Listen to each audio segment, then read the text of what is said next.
I stared at my reflection in the polished silver spoon, watching my face distort as I turned it slowly. Anything to avoid making eye contact with my father-in-law across the mahogany dining table? The tension in the room was thick enough to spread on toast. I'm Lexus, and this is the story of how I turned my in-laws' contempt into my greatest masterpiece. So, Lexus? Everett's voice cut through the clinking of expensive china. Collins tells me you're still pursuing that hobby of yours. He emphasized the word hobby like it was something he'd found stuck to the bottom of his Italian leather shoes. I set down my spoon, forcing myself to meet his steel gray eyes. My art isn't a hobby, Everett. I sold 3 pieces last month. Alexandra, my sister-in-law, didn't even try to hide her snicker. For what, a few $100s each? The cleaning staff here makes more than that in a week. My husband Collins squeezed my hand under the table but remained silent. Classic Collins, always trying to keep the peace. Actually, I started, but Everett waved his hand dismissively. Speaking of money, he continued, the family's considering expanding into the Asian market. We could use some additional funding.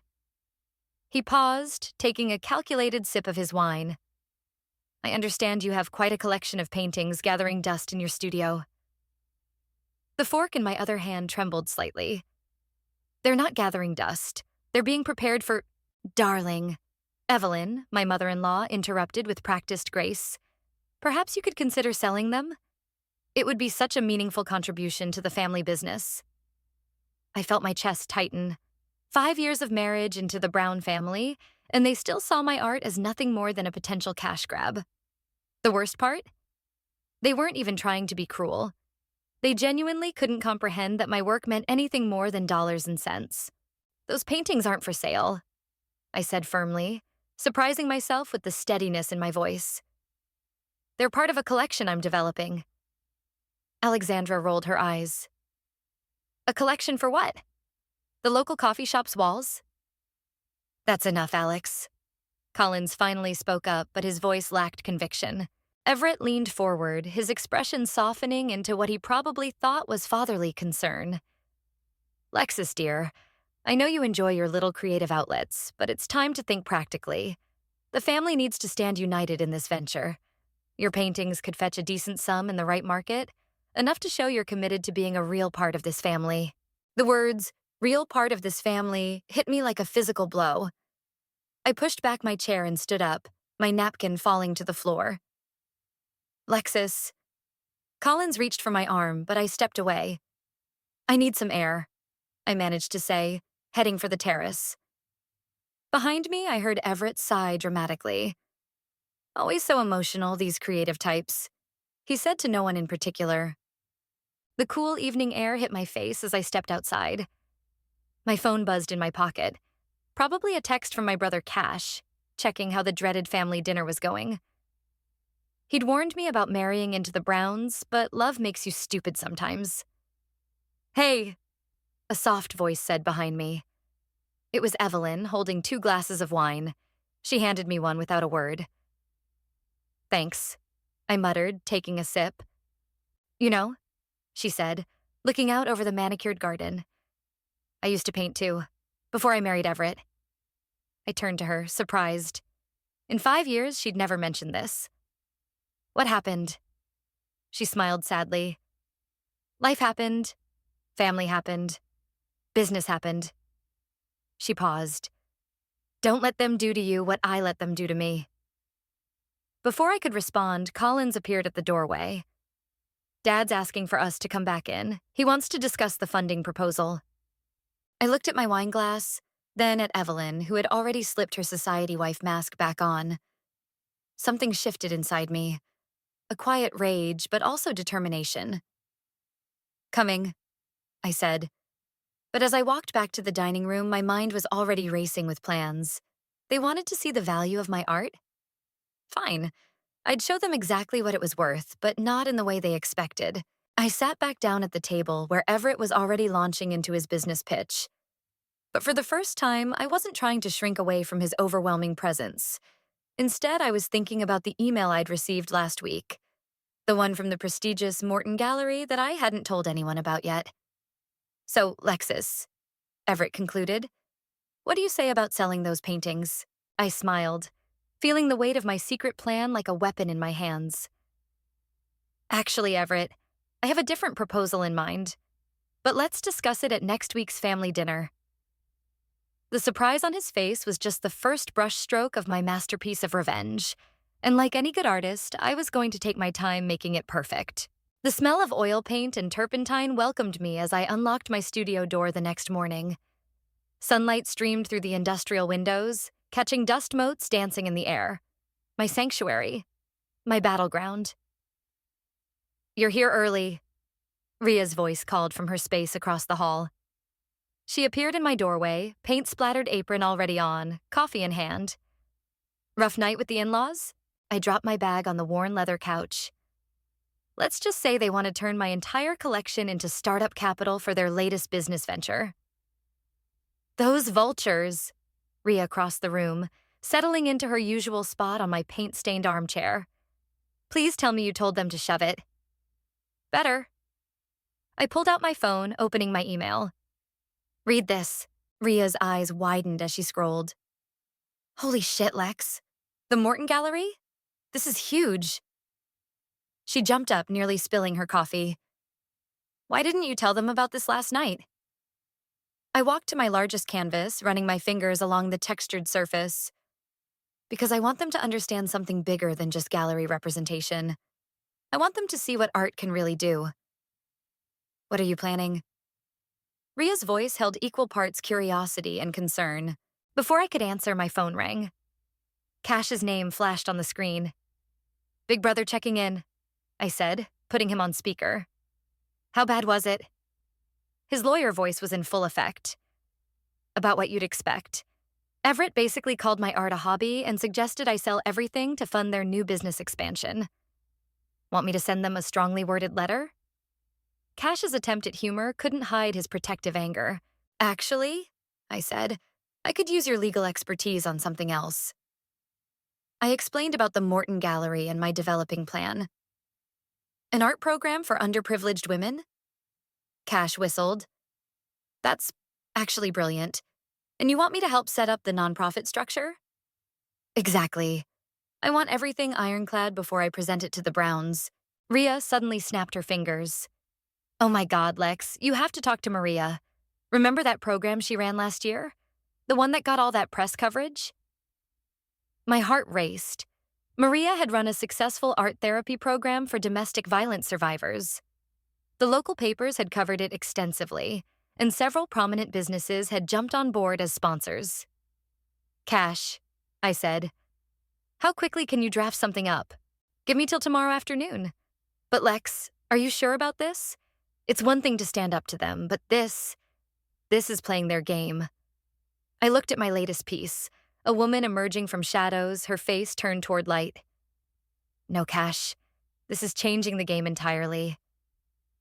After hanging up, Ria helped me move canvases around the studio, organizing them into the collection they would become. Each piece told part of a story. Women finding their voice, their strength, their light. You know, Ria said, stepping back to study one painting. I never told you about my mom's art. I paused, brush in hand. In 15 years of friendship, she'd never mentioned this. She used to paint these incredible landscapes. But my dad... Ria swallowed hard. He said it was a waste of time and money. She stopped painting when I was 12. Last year, I found her old supplies in their attic, everything covered in dust. She just gave up. Ria, I started, but she shook her head. That's why this program matters, Lex. It's not just about revenge or proving something to your in-laws. It's about all the women who were told their art didn't matter. My phone buzzed. An email from the Morton Gallery requesting a meeting next week. Perfect timing. Want to help me plan my presentation for next week's family dinner? I asked Ria. Only if you promise to let me hide in the bushes outside and watch the show. We spent the next hour plotting until my phone buzzed again. Collins. Hey. His voice was soft. Can we talk? I'm at the studio. I know, I'm outside. I found him in the parking lot, leaning against his car. He looked tired. his usual perfect posture slightly slumped. "I'm sorry about last night," he said. "I should have defended you more strongly." "Yes, you should have." He ran a hand through his hair. "Dad's complicated. He means well, he just doesn't respect anything that can't be measured in profit margins." Collins winced. "What are you planning, Lex? I know that look you had last night." I studied my husband's face, the worry lines around his eyes, the tension in his jaw. He was caught between loyalty to his family and love for me, as always. "Do you trust me?" I asked. "Of course." "Then trust that what I'm about to do isn't about revenge. It's about change. Real change." He nodded slowly. "Just promise me one thing." "What?" "Whatever you're planning, make it count." I smiled, thinking of the email from Morton Gallery, the conversation with Cash, and Ria's story about her mother. "Oh, it will. It definitely will." The following week arrived too quickly. I smoothed my dress, a deep burgundy number that cost more than I'd ever admit to my brother Cash, and followed Collins into his parents' house. The familiar scent of Evelyn's expensive potpourri hit me as we entered. "You're late," Alexandra announced from the living room doorway, martini already in hand. "Dad's been talking about the Asian market expansion for 20 minutes. "Traffic," Collins muttered, but I caught Alexandra's eye roll. We found Everett holding court in the dining room, spreadsheets scattered across the table like battle plans. "Ah, the artists have arrived," he said, not looking up. "Collins, come look at these projections." I took my usual seat, noticing Evelyn's slight nod of approval at my choice of dress. Small victories. "The potential return on investment is remarkable," Everett continued, pointing at numbers that meant nothing to me. "Of course, we'll need significant capital up front." Alexandra smirked in my direction. "Have you reconsidered Dad's offer about your paintings, Lexus?"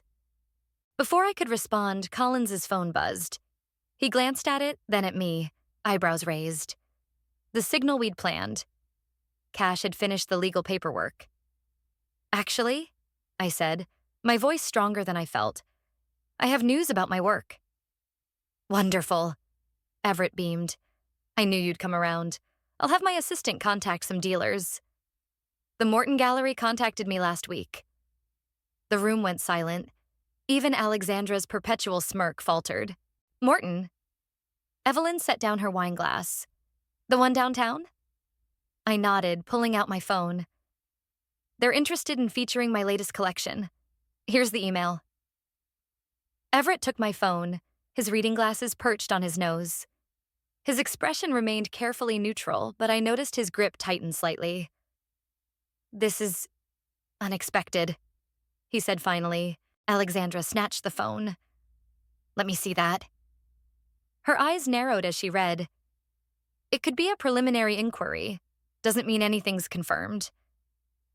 "Actually," I continued, my heart pounding but my voice steady, "I met with them yesterday. They want to feature my work in their upcoming exhibition focusing on emerging artists." Collins reached for my hand under the table, squeezing it gently. "Well," Everett cleared his throat, "that's interesting. But about our expansion plans, I'm not finished."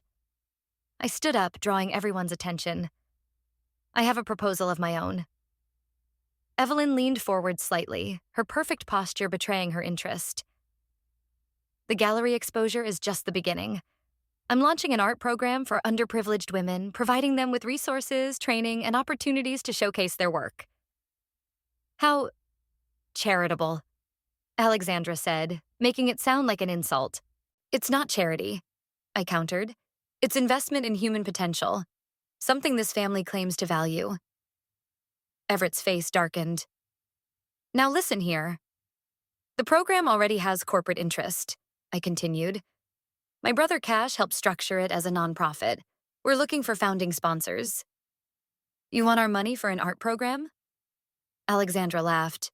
"When we're about to expand into—" "No," I cut her off. "I want your support. Your connections. Your influence. In return, the Brown family name gets associated with something more meaningful than profit margins. The silence that followed was deafening. Everett stared at me like he was seeing me for the first time. "You've been planning this?" he said finally. "Yes. Behind our backs." "Like you planned to pressure me into selling my work?" Colin stood up beside me. "Dad, this could be good for everyone. Think about the PR potential." "PR potential?" Alexandra scoffed. "For what? Some wannabe artists playing with paint?" "For women finding their voice," Evelyn said quietly. Everyone turned to look at her. She met my eyes and I saw something there. Recognition. Maybe even pride. "This is ridiculous." Alexandra pushed back her chair. "Dad, you can't seriously—" "How much?" Everett interrupted. "What? How much interest has the gallery expressed, financially speaking?" I named a figure. Alexandra choked on her martini. "That's—" Everett removed his glasses, cleaning them slowly. "Substantial." "Yes," I said simply. "It is." The room fell silent again, broken only by the tick of the antique clock on the wall. I could feel the shift happening. The subtle redistribution of power, like paint bleeding into water. "I'll need to see the program proposal," Everett said finally. "And the gallery contract." "Of course. And this doesn't mean I'm agreeing to anything." "Of course not." He nodded curtly, then turned back to his spreadsheets, but his dismissal didn't sting like it usually did. Because I'd seen it. That flash of respect in his eyes, however brief. As Collins and I left that night, Evelyn caught my arm at the door. "That was quite a performance," she whispered. "It wasn't a performance." She smiled. A real smile this time. "I know. That's what made it perfect." In the car, Collins let out a long breath. "Well, that was just the beginning," I finished for him, thinking of the gallery meeting scheduled for tomorrow. The real work was just starting, and for the first time in years, I couldn't wait to show the Browns exactly what I could do. The Morton Gallery's interior was all clean lines and stark white walls, making my paintings look even more vibrant as the staff carefully hung them. I watched from the center of the room, trying to calm my racing heart. "These are even more powerful together than I remembered," Marcus, the gallery director, said, stepping back from a large canvas. "Especially this one." He gestured to my favorite piece, a woman emerging from darkness, her hands raised toward light. The same one I'd been working on when I'd first received their email. "The Browns are coming today?" he asked, adjusting his wire-rimmed glasses. "Yes. My father-in-law insisted on a private viewing before making any decisions about the program funding." Marcus smiled knowingly. "Ah, yes. The infamous Everett. Your brother Cash warned me about him." The gallery door chimed, and I turned to see Evelyn entering alone. She wore a cream-colored suit that probably cost more than my first car, but something about her seemed different, softer, somehow. "The others are parking," she said, then stopped short as she took in the gallery. "Oh, Lexus." I held my breath as she moved slowly from painting to painting. Her perfectly manicured hand reached out to almost touch one canvas, then pulled back. "This one," she whispered, stopping in front of a piece showing a woman painting over her own reflection. "This is—" The door chimed again. Everett strode in, followed by Alexandra and Collins. My husband immediately came to my side, while Alexandra made a show of checking her phone. "Mr. Brown." Marcus stepped forward, hand extended. "Welcome to Morton Gallery." Everett shook his hand firmly. "Impressive space. Though I notice you're not in the financial district. Art belongs where people live, not just where they work." Marcus replied smoothly. "Shall we begin the tour?" For the next 30 minutes, Marcus led them through the exhibition, explaining each piece with the kind of technical knowledge that I knew would appeal to Everett's analytical mind. I watched my father-in-law's face carefully, but his businessman's mask remained firmly in place. "And here," Marcus said finally, "is the centerpiece of the collection." He gestured to my favorite painting. "Notice how the light seems to emanate from within the subject herself, suggesting that transformation comes from internal strength, not external validation. Alexandra snorted softly. I saw Collins shoot her a warning look. Very emotional, Everett said, in the same tone he might use to describe a mild stomach upset. But let's discuss numbers. What's the expected return on investment for this exhibition? Marcus didn't miss a beat. Our preliminary interest suggests... Dad, Collins interrupted. Maybe we could first talk about the impact of the program itself? The women it could help? The women it could help pay their bills, you mean? Alexandra cut in. Because last I checked, feelings don't pay mortgages. Actually, a new voice said from the doorway, art therapy programs have shown significant economic impacts in communities. We all turned to see Ria entering with Maria, the program director I'd mentioned to Cash. Maria carried a sleek portfolio and radiated the kind of confidence that came from years of proving doubters wrong. Maria. I stepped forward. Thank you for coming. Everyone, this is Maria, the director I told you about. I wasn't aware this was going to be a committee meeting, Everett said stiffly. Neither was I, Alexandra added, glaring at me. Maria smiled, unruffled. I'm here to share some data about our previous programs. Numbers, statistics, economic impact assessments. The language of business, if you will. She opened her portfolio and began laying out documents on a nearby table. I noticed Everett's eyes drawn to the graphs and charts despite himself. Our last program saw an 80% employment rate among participants, Maria continued. Whether through art sales, teaching, or using their newfound confidence to pursue other careers. 80%? Even Alexandra looked interested now, plus significant positive press coverage for our corporate sponsors, Maria added, sliding a stack of newspaper clippings across the table. The kind of publicity money can't buy. Everett picked up one of the articles, adjusting his reading glasses. I held my breath. This is all very impressive, he said finally. But why should the Brown family get involved? What makes this program different from any other charity case? Because it's not charity, I said firmly. It's innovation, investment, transformation, everything the Brown family claims to value. I met his eyes directly. Unless those are just words you use in business meetings. The gallery fell silent. I could feel Collins tense beside me, waiting for his father's reaction. Then Evelyn stepped forward, still looking at my paintings. I'll sponsor it. What? Alexandra and Everett spoke simultaneously. I said, I'll sponsor it. With my personal funds. Evelyn turned to face her husband. Unless you'd prefer the family name be officially involved? I watched Everett's face as he looked from his wife to the paintings to the documentation on the table. The businessman in him was calculating, weighing, measuring. But something else was there too. Something that looked almost like uncertainty. I'll need to review the full proposal, he said finally. All the numbers, all the projections.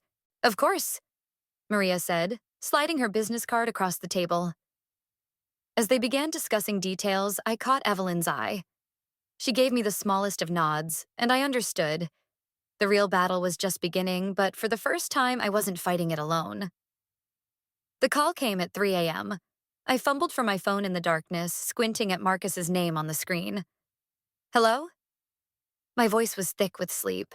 Lexus, we need to talk. Now. His usual calm demeanor was gone. Someone's been calling our major donors, warning them about investing in an unstable, unproven artist. I sat up straight, fully awake. What? They're claiming you have a history of abandoned projects and financial instability. He paused. They seem to have intimate knowledge of your family connections. My blood ran cold. Alexandra.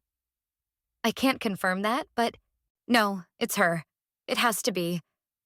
I was already getting dressed, phone wedged between my ear and shoulder.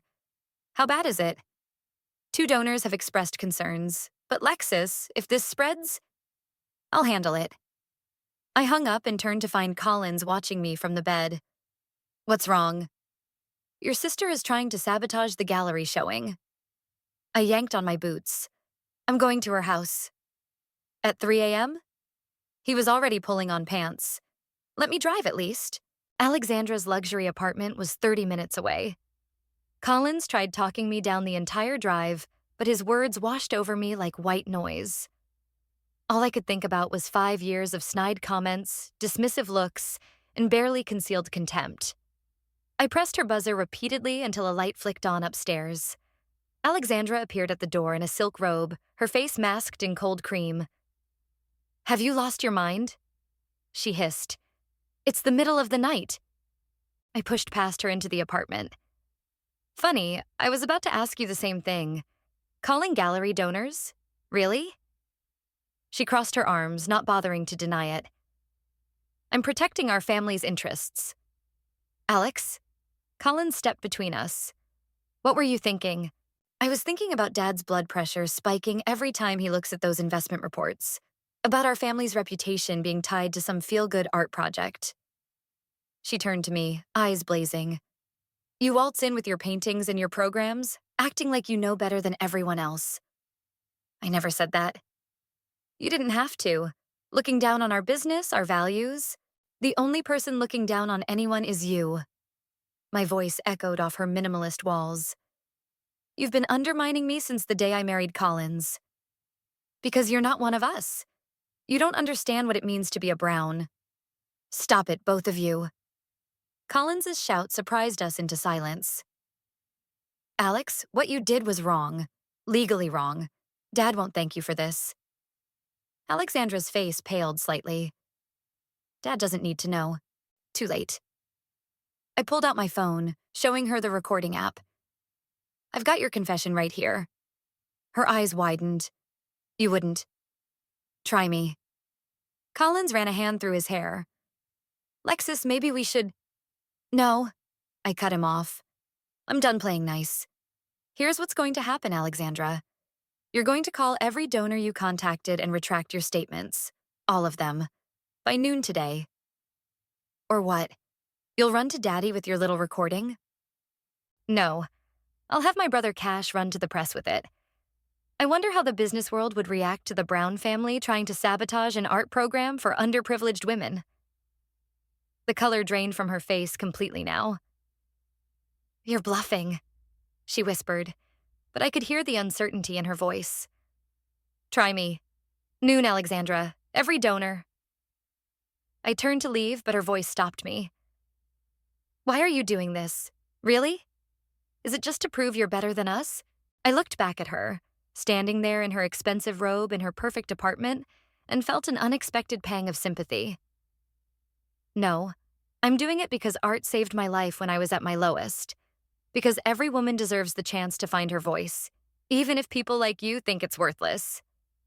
I never said— "You didn't have to." The drive home was silent. As we pulled into our driveway, Collins finally spoke. "That was ruthless. I learned from the best. Your family." He winced. "We're not all like that." "No." I thought of Evelyn's quiet support, of his own torn loyalties. "You're not." My phone buzzed. A text from Marcus.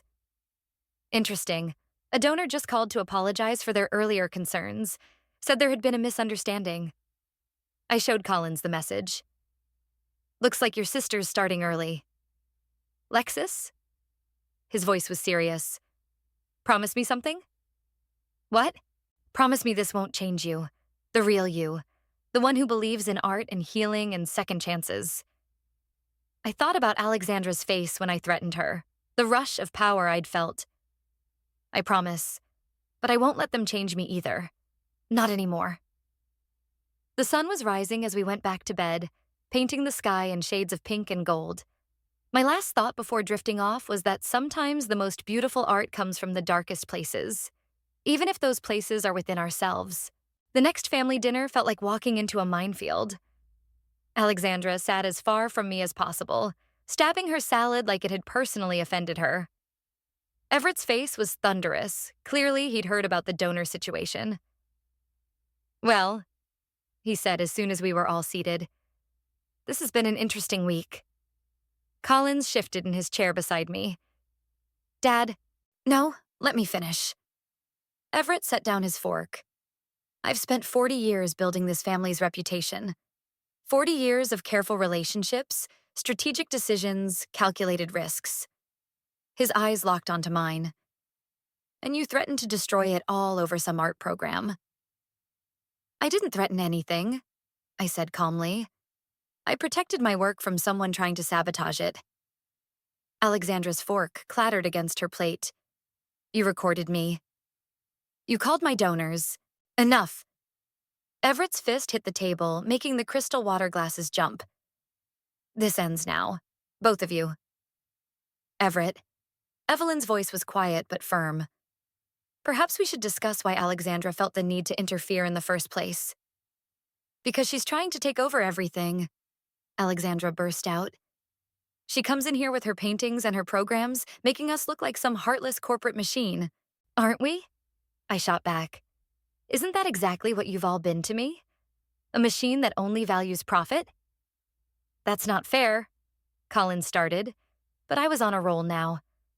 You want to know why I push so hard for this program? Because every time I walk into this house, I feel like I'm suffocating. Like everything I am, everything I believe in is being squeezed out of me.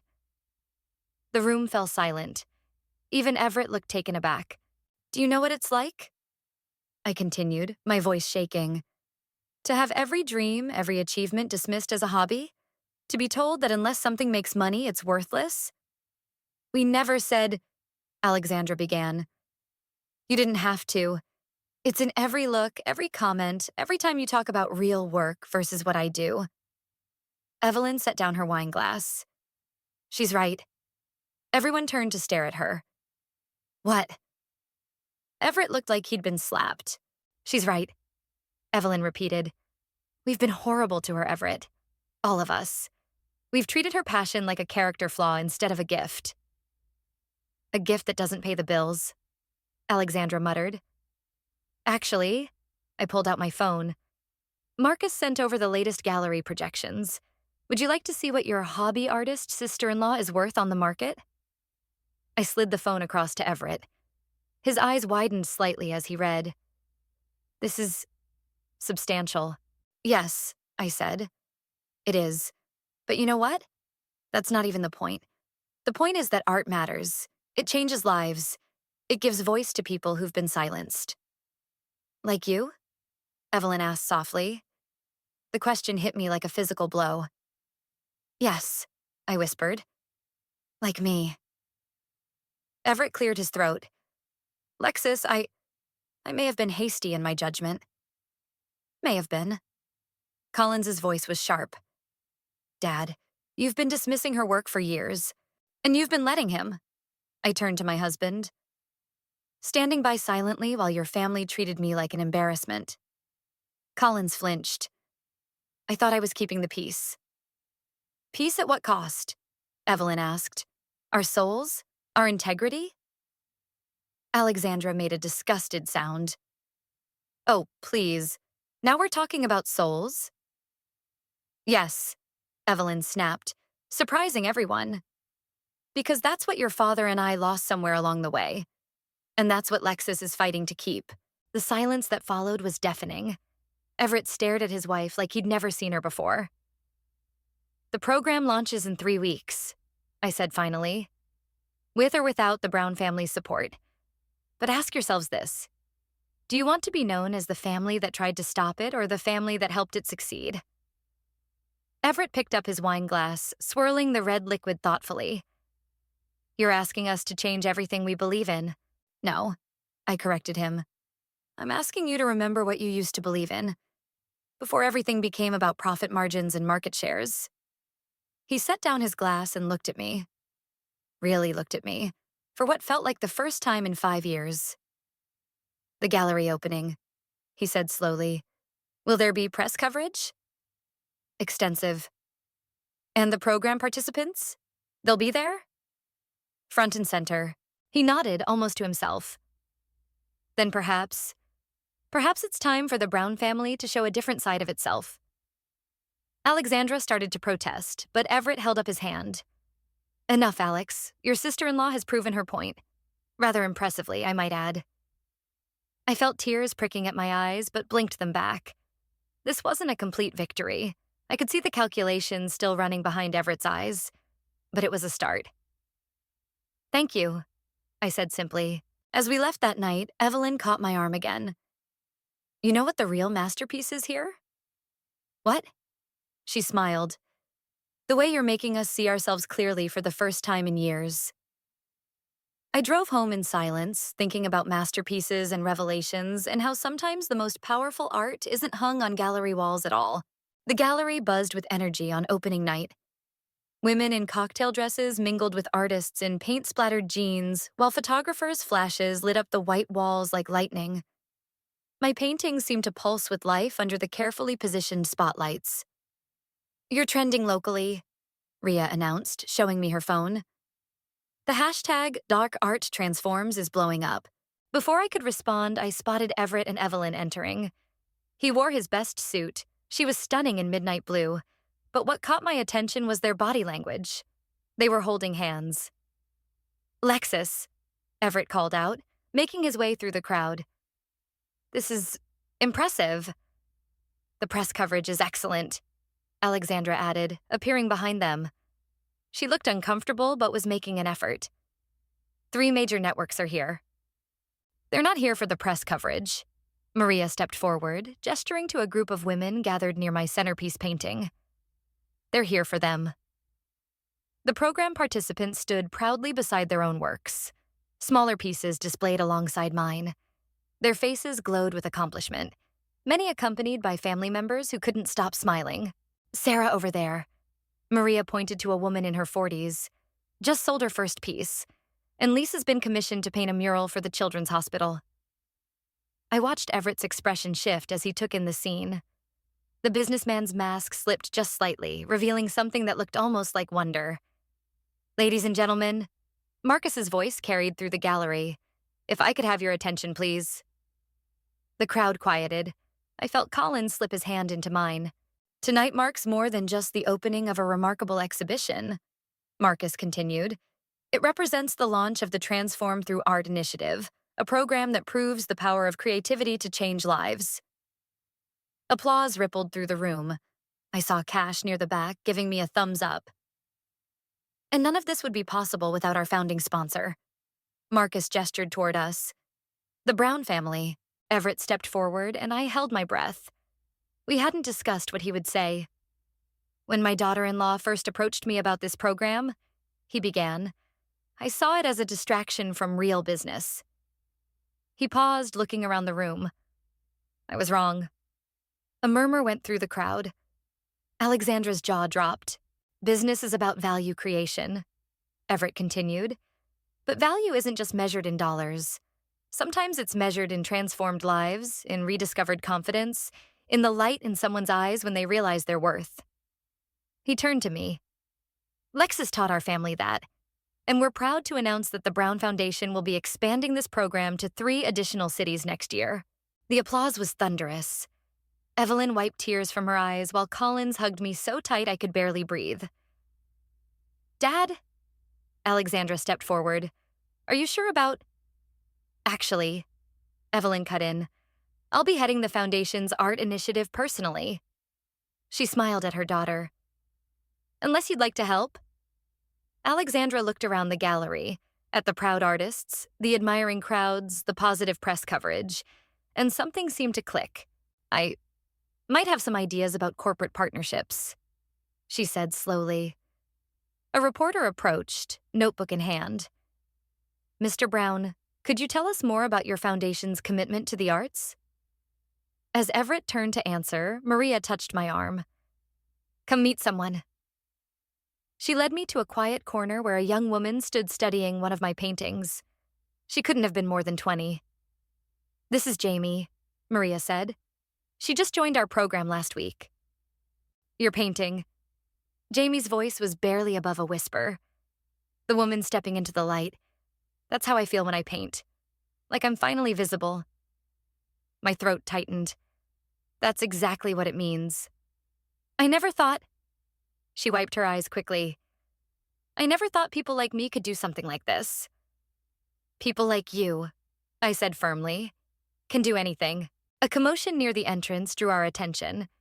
Cash was escorting an elderly woman through the crowd. She moved slowly, leaning on a cane, but her eyes were sharp as they scanned the room. Is that? Ria grabbed my arm.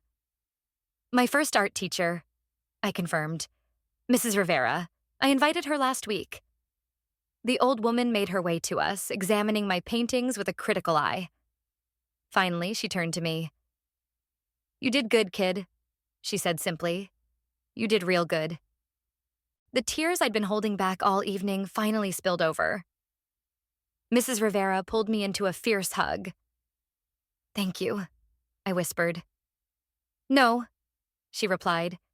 Thank you for proving me right. Art does save lives. I looked around the gallery, at Jamie finding her voice, at Alexandra and Evelyn planning together, at Everett actually listening to a program participant explain her work, at Collins watching me with pride and love. My phone buzzed with a text from Marcus. Major Gallery in Chicago wants to host the exhibition next. You've started something big here. But looking at Jamie's shining eyes and Mrs. Rivera's proud smile, I knew the biggest changes weren't happening on gallery walls or in press coverage. They were happening in hearts and minds, one brushstroke at a time. And that was worth more than all the Brown family millions combined. The autumn sunlight streamed through my studio windows, catching the dust motes dancing in the air. I stood before a blank canvas, brush poised, when a familiar voice broke my concentration. Still painting in this tiny studio? Alexandra stepped through the doorway, designer heels clicking on the concrete floor. The foundation could get you a better space, you know. I like it here. I turned to face her. What brings you to my humble hobby space? She winced at the word hobby. Okay, I deserved that. She held up a folder. The numbers from our first satellite program just came in. Want to see? I set down my brush as she spread the documents across my paint-splattered table. Photographs spilled out, women standing proudly beside their artwork, faces glowing with achievement. 38 graduates in Chicago, Alexandra said, her business voice softening. 26 have already sold pieces or received commissions. And the others? 2 are teaching art to kids now. 1 started a small gallery cooperative. She paused. You were right, Lexus, about everything. Before I could respond, more footsteps echoed in the hallway. Evelyn appeared, carrying a canvas wrapped in brown paper. Is that? I started.